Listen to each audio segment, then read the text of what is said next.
இதுதான் first movie. So எடுத்த உடனேயே லவ் மேரேஜ் அப்படின்னு வச்சுருக்கீங்க. உங்களுக்கு மேரேஜ் ஆகிடுச்சுல? ஆயிடுச்சு சார். ஸோ லவ் மேரேஜ் வச்சுருக்கீங்க, வாழ்த்துக்கள். பட் லவ் மேரேஜ் எவ்வளோ டிஃபிகல்ட் இருக்குது இப்போ நீங்கள் பார்த்து தான் வரீங்க. இந்த பேரை எப்படி சூஸ் பண்ணீங்க சார்? ஃபஸ்ட்டு எல்லாருக்கும் ஒரு கேட்சியான ஒரு டைட்டில் வேணுன்ற ஆசையில் சூஸ் பண்ணது தான் சார் லவ் மேரேஜ். அடுத்து இந்த கதைக்கு தேவைப்பட்டது அது இன்னொன்று. அண்டு எல்லாருக்குமே மேரேஜ்னாவே வந்து லவ் மேரேஜ் தான் ஒரு எக்ஸைட்மெண்ட்டான ஒரு விஷயமா இருக்கும். அரேஞ்ச் மேரேஜ்ன்றது ஒரு போரிங்கான விஷயம் தானே. ஸோ அதனால் இன்ட்ரெஸ்டிங்காக இருக்கும்ன்ற ட்ரஸ்ட்டில் சூஸ் பண்ணது தான். எல்லாருக்கும் பிடிக்கும்ன்ற ட்ரஸ்ட்டில் யூஸ் பண்ணணும். வாழையில் நுழையிறதுக்கு ஈஸியாக இருக்கும். தேங்க்யூ. விக்ரமரூப் சார், மை கொடுங்க சார். சார், இந்த படம் வந்து 30 வயசுக்கு மேலே கல்யாணம் ஆகாத இளைஞர்களை பற்றி நிறைய பேசுது அப்படின்னாங்க. சமீப காலமாக 2-3 வருஷத்தில் நிறைய பேர் ஜென்ஸ் வந்து பொண்ணு கிடைக்காம கஷ்டப்படுறாங்க. அப்படியே பொண்ணு கிடைச்சாலும் எல்லா பொண்ணும் ஐடி கேட்குறாங்க, இன்ஜினியரிங்காங்க, டாக்டருங்காங்க, மற்ற கொஞ்சம் கவர்மெண்ட் வேலை. இந்த மற்றவங்களாம் வந்து ரொம்ப பாதிக்கப்படுறாங்க. ஒரு மீடியா வச்சுக்கோங்க, கேமராமேன் வச்சுக்கோங்க, நடிகர் வச்சுக்கோங்க, ஒரு ப்ரைவேட்டில் வேலை பார்க்கவங்கலாம். அதை பற்றி என்ன சொல்ல வரீங்க? இந்த படம் என்ன சொல்ல வருது? இது இது இது வந்து நிறைய விஷயங்களை பற்றி பேசுது. இப்போ நீங்கள் சினிமா இந்த மாதிரி விஷயம்னு சொல்ல போதே எனக்கு பிரியன் சொல்லியிருக்காரு, அவருக்குன்னு கல்யாணம் நடக்குதுங்கிற போது நீ சினிமாவில் இருக்க, உனக்கு எப்படி அவ்வளோ ஈஸியாக பொண்ணு கிடச்சிச்சு அப்படின்னு கேட்டாங்களாம். ஏதோ ஒரு லக்குன்னு தான் நான் நினைக்கிறேன். பட் அதையும் தாண்டி நிறைய விஷயங்களை பற்றி பேசுது. அதெல்லாம் நீங்கள் படம் பார்த்து புரிஞ்சுக்கணும்னு நான் நம்புகிறேன். ஏன்னா ஜாலியாக தான் சொல்லியிருக்கோம். யோசிக்க வேண்டிய விஷயம், ஆனால் ஜாலியாக சொல்கிற விதத்தில் சொல்லியிருக்கோம். நான் இப்போ ஏதாவது சொல்லுவேன் ஜாலிக்கு, அப்புறம் அதை எடுத்து வேறு ஏதாவது பிரச்சனையாக்கி விட்டுருவீங்க. ஸோ அதனால் உள்ளபடி நல்ல கேள்வி தான். பட் ஆனால் நீங்கள் கேட்ட கேள்விக்கு இவரோட அனுபவமே இருக்குது. அதுக்கு தான் கண்ட்ரோல் சார். சார், மிஸ்கின் சாரை வந்து கொஞ்ச நாள் முன்னாடி நம்ம தாஸ் சார் வந்து இதே மேடையில் வாங்குவாங்கன்னு வாங்கினாரு. ஆமாம், பார்த்துருந்தேன்.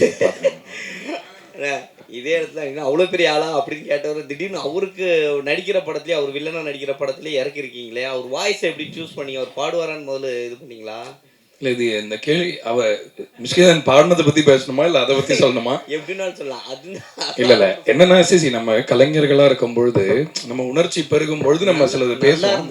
ஆமாம்மா, இல்லை என்னன்னா அதான் அது ஒரு இஷ்யூ சார்ந்து அவர் பேசினாரு. பட் தனிப்பட்ட முறையிலலாம் அப்படி எதுவும் இல்லைன்னு நான் நினைக்கிறேன். அவர் அப்படியும் சொல்லவும் இல்லை.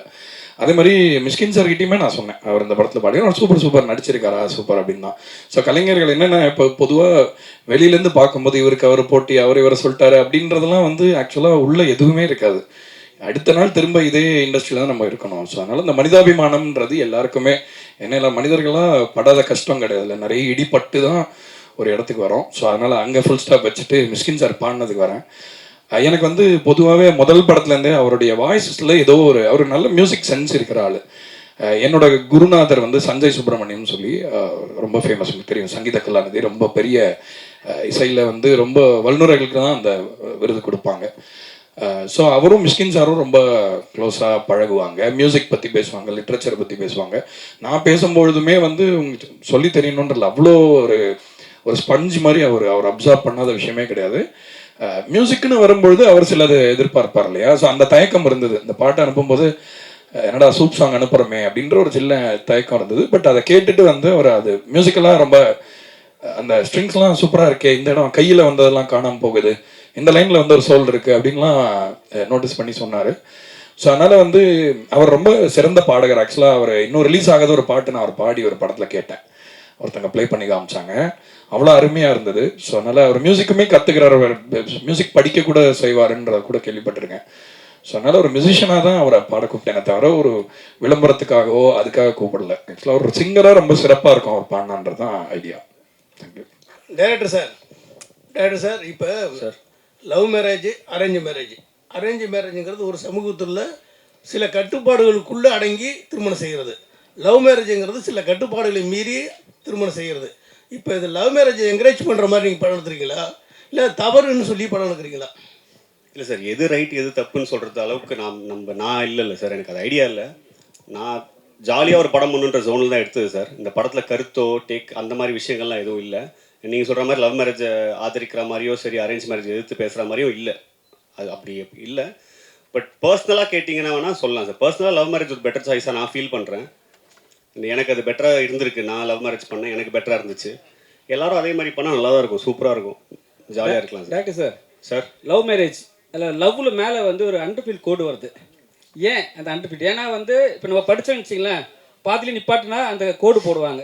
ஏன் அந்த கோடு? ஒருவேளை லவ் மேரேஜ் வந்து சக்ஸஸ்ஃபுல்லாக ஆகலையா? சார் உண்மையை சொல்லணும்னா இதுக்கு ஏதாவது இன்டெலெக்சுவலாக சொல்லணும்னு ஆசையாக இருக்குது சார். சொல்லுங்க. ஜெனுனாவே டிசைனர் தான் சார் பண்ணார். இது இதுலேருந்து ஏதாவது எடுத்து சொன்னால் சூப்பராக இருக்கும், ஏதாவது கண்டென்ட் ஆகும்னு ஆசையாக இருக்குது. எனக்கு டக்குன்னு தோண மாட்டேன், அவ்வளோ ஸ்பான்டேனியஸாக வரல சார். ஐயா வந்து சொல்லிட்டுப்பா டக்குன்னு எனக்கு வர மாட்டேங்குது.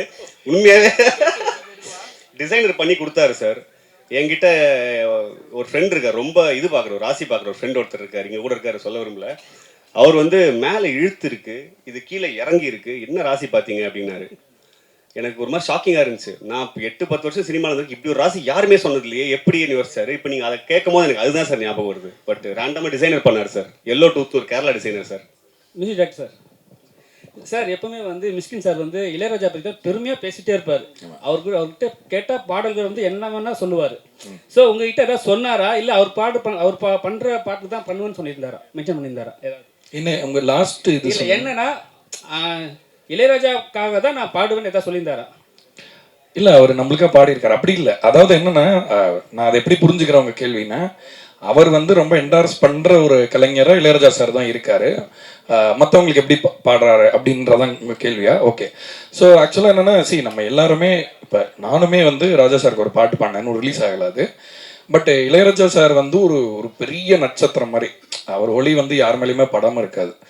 ஸோ அந்த ஒரு அடிப்படையில் ஒரு ஃபேனாக தான் அவர் அதை சொல்கிறார். அண்ட் சிறந்த ஒரு கலைஞர் அண்ட் ஒரு நம்ம எல்லாருக்குமே சீனியர் இண்டஸ்ட்ரியில்ன்ற முறையில். But Mysskin sir is very very open for collaboration. In fact நான் சொன்னேன், அவர் என்னை பற்றி கேள்விப்பட்டிருந்தாருன்னா இந்த பாட்டை எதிர்பார்த்துருக்க மாட்டார் என்கிட்டேருந்து. இப்போ ஃபார் எக்ஸாம்பிள் அவர் வந்து ஒரு மாதிரி ஒரு சோல்ஃபுல்லான பாட்டா அந்த மாதிரி இவன் அனுப்புவான் அப்படின்னு அவர் நினச்சிருந்துருக்கலாம். பட் ஆனால் நம்ம அனுப்பின பாட்டு அந்த மாதிரி இல்லைன்னா கூட அந்த பாட்டுக்கு நம்ம கொலாபரேட் பண்ணலாமே, ஜாலியாக ஒரு பாட்டு பண்ணலாமேன்ற இதுதான். பொதுவாகவே அவரை பற்றி நான் மிஷ்கின் சாரை பற்றி ஒன்று கிளாரிஃபை பண்ண விரும்புகிறேன். அவர் வந்து சினிமாவை பற்றி ரொம்ப சீரியஸாக பேசுறதுனால அவர் வந்து என்னமோ ரொம்ப சீரியஸான ஆள், அவருக்கு ஐ மீன் ஒரு ஃபன்னியாக இருக்க மாட்டார், ஜோவிலாக இருக்க முடியாதுன்றல ரொம்ப லைட் ஹார்ட்டடான பர்சனாக தான் எனக்கு தோணார் என்னோட இன்ட்ராக்ஷன்லேருந்து. அண்ட் இளையராஜா சாரோட லவ் வந்து அவரோட பர்சனல் லவ். பட் உங்களுக்கும் தெரியும், நான் வந்து ராஜா சாரோட பெரிய ரசிகன் அப்படிங்கிறதுனால அந்த ஒரு புள்ளியில இணைஞ்சோன்னு நினைக்கிறேன். ஐ திங்க் ரெண்டு பேருக்குமே அந்த ஒரு சென்சிபிலிட்டி பிடிச்சதுனால மேபி அப்படி தோணுச்சு. சார் மிஸ்கின் சார் ரொம்ப நேரம் எடுத்துக்கிட்டாரா பாடுறதுக்கு? 2 மணி நேரத்தில் முடிச்சுட்டார். ஆக்சுவலாக ஒரு பாட்டு வந்து ஒரே ஒரு வாட்டி தான் கேட்டார், வந்துட்டு பாடிட்டு அப்படியே கிளம்பிட்டாருன்னா அடுத்த ஒரு ஷூட் இருந்தது, ரொம்ப அருமையாக பாடினார்.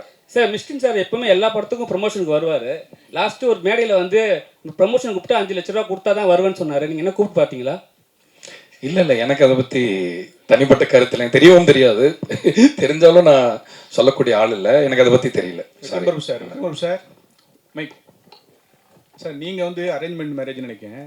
ஆனால் அன்னை இல்லத்தில் நிறைய காதல் திருமணம், இப்போ கூட காதல் திருமணம் நடந்திருக்கு. உங்களோட தனிப்பட்ட பார்வையில் இப்போ உள்ள ஜென்ரேஷன் வந்து லவ் மேரேஜ் பெஸ்ட்டா arrangement marriage?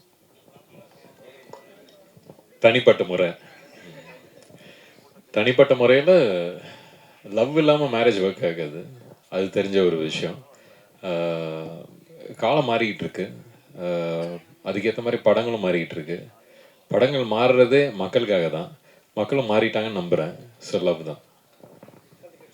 Actually love and marriage ரெண்டுமே 2 விதமான ஒரு மாதிரி ஒரு அன்கம்ஃபர்டபுள் ஜோனுக்குள்ளே போயிட்டே இருக்குது. அடுத்தடுத்த ஜென்ரேஷன் போக போக லவ்லேயும் கமிட் ஆகிறதுக்கு கொஞ்சம் பயப்படுறாங்க, மேரேஜ் கமிட்மெண்ட்டுக்கும் பயப்பட ஆரம்பிச்சிருக்காங்க.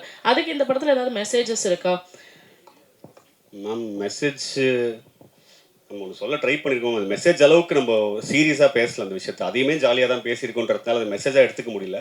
பட் கண்டிப்பாக டேக் அவே இருக்கு மேம். ஆப்வியஸாக அவங்கவுங்க சாய்ஸ் தான். நான் இப்போ என்னோட சாய்ஸ் தான் சார் ஃபஸ்ட் சார் கேட்ட சார் கிட்டே சொன்னேன். லவ் மேரேஜ் இஸ் மை சாய்ஸ்ன்ற ஒரு விஷயம் இருக்குது. அவங்கவுங்க சாய்ஸ்க்கு விட்டுறது பெட்டர். இப்போ வந்து எனக்கு கடவுள் புண்ணியத்தில் லவ் பண்ண ஒருத்தவங்க கிடச்சாங்க, என்ன லவ் பண்ணாங்க திரும்பன்ற போது எனக்கு அது மேரேஜுக்கு போய் நின்றுச்சு. நான் வாய்ப்பு கிடைக்காம சுற்றிட்டு இருந்தால் வந்து நான் லவ் மேரேஜ்னு சொல்லியிருக்க மாட்டேன் சார், அரேஞ்ச் மேரேஜ் தான் பெஸ்ட்டுன்னு இருப்பேன். எங்கள் அப்பா காலில் போய் விழுந்து ஒரு பொண்ணு பார்த்தாங்கன்னு கேட்டிருப்பேன். ஸோ பெட்டர் ஆப்ஷன்ஸ் தான், எது கிடைக்குதோ, எந்த வாய்ப்பு கிடைக்குதோ அது சூஸ் பண்ணிட்டு போகலாம். But any thing is better, both is there choice தான் மேம். ஓகே, அதே நம்ம டைட்டிலில் வந்து அந்த மேலே இருக்கிற கோடு இருக்கு இல்லையா, ஸோ டு பி கண்டினியூடுன்னு தான் நான் புரிஞ்சுக்கிட்டேன். Love have to be continued அப்படின்னு. இது இப்போ ஏன்னா படிச்சுட்டு இருக்கிற விஷயத்துக்கு தான் மேலே கோடு போடுவாங்க இல்லையா. ஓகே, நான் படிக்கவே மாட்டேன் மேம். ஸோ லவ் வந்து கண்டினியூ அப்படிங்கிறது தான் எனக்கு அந்த மாதிரி தான் தோணுச்சது. சூப்பர் மேம், எனக்கும் இப்போ அப்படி தோணுது மேம் நீங்கள் சொன்னதுக்கு அப்புறம். நான் தெரிஞ்சுக்கிறேங்க மேம். சாம்பிள் சார், இந்த சாங் பார்த்தீங்கன்னா நிறைய சாங்ஸ் வந்து 90ஸ்க்கு ஏற்ற மாதிரி தான் போடுங்க, அந்த லவ் ஃபீல் அந்த மாதிரி தான். நீங்கள் 90ஸா இல்லை 80ஸா? நான் 87 பானு, டெக்னிக்கலி 90s கிட்டு. என்னென்னா மியூசிக்கில் வந்து இப்போ மியூசிக்கோடைய பரிமாணம் மாறி இருக்கிறது உண்மைதான். பட் ஆனால் உணர்ச்சி வந்து பழைய மியூசிக்கில் நிறைய இருக்கிறதா நான் நினைக்கிறேன். ஸோ அந்த ஒரு பிரதிபலிப்பு நம்ம கேட்டு வளர்ந்ததை நம்ம மிஸ் பண்ணிடக்கூடாது யாருன்றதுக்காக அதை நம்ம திரும்ப அதை இது பண்ணுறோம். இன்னொன்று, நம்ம மண்ணிலே இருக்கிற இசையோட ஒரு நீட்சியாக நம்மளும் இருக்கணும்ல. நம்ம இந்த மரத்தில் தான் நம்ம ஒரு சின்ன இலையாக இருக்கும். நம்ம வேறு ஏதோ ஒரு இதை வந்து இம்பைப் பண்ணிக்கிறதுக்கு முன்னாடி நம்மளுடைய கிரவுண்டிங்கில் ஸ்ட்ராங்காக இருக்கணுன்றனால ரெப்ரசன்டேஷனுக்காக மேக் ஷுர் நம்ம ஒரு கேட்டால் இது எந்த ஒரு மியூசிக் அப்படின்னா தமிழ் மியூசிக் அப்படின்னு யாராவது சொல்லணும் உலகத்தில். ஸோ அதுக்காக தான் நான் மேக் ஷுர் அந்த நேட்டிவான விஷயத்தை அலைவாக வச்சுக்கணும்னு நினைக்கிறேன். டேரக்டர் சார், நீங்கள் டாக்டருக்கு இது பண்ணிக்கணும்னு சொன்னாங்க சார். சார், ஒரு பேஷண்ட் வந்தாங்கன்னா குணமாயிட்டா ஒரு ராசியான டாக்டர் அப்படி சொல்லுவாங்க. நீங்கள் ராசியான டைரக்டராக ஆகிறதுக்கான வாய்ப்பு இந்த படத்தில் இருக்கா? கண்டிப்பாக இருக்குன்னு நம்புகிறேன் சார், இருக்கணும்னு ஆசையும் படுறேன். டைரக்டர் சார், அதே கேள்வி டாக்டர் கேள்வி. நீங்கள் டாக்டர் படிப்புலாம் அவ்வளோ முக்கியமானது, ஒவ்வொரு சீட்டுக்கு அவ்வளோ போராடுறாங்க. நீங்கள் டாக்டர் அவ்வளோ படிச்சுட்டு பேஷண்ட் பார்த்துட்டு டைரக்டராக இருக்கீங்களே, ஒரு டைரக்ஷன் கோர்ஸ் படித்தா அந்த கோர்ஸில் யாராவது பார்த்து ஏதோ ஒரு இது பண்ணி ஒரு எவ்வளோ மக்களை காப்பாற்றிக்கலாம், கன்னியூ பண்ணிக்கலாம் அப்படின்னா டாக்டரா? எவ்வளவோ சொன்னேன் சார் எங்கள் அப்பா கிட்ட தான்.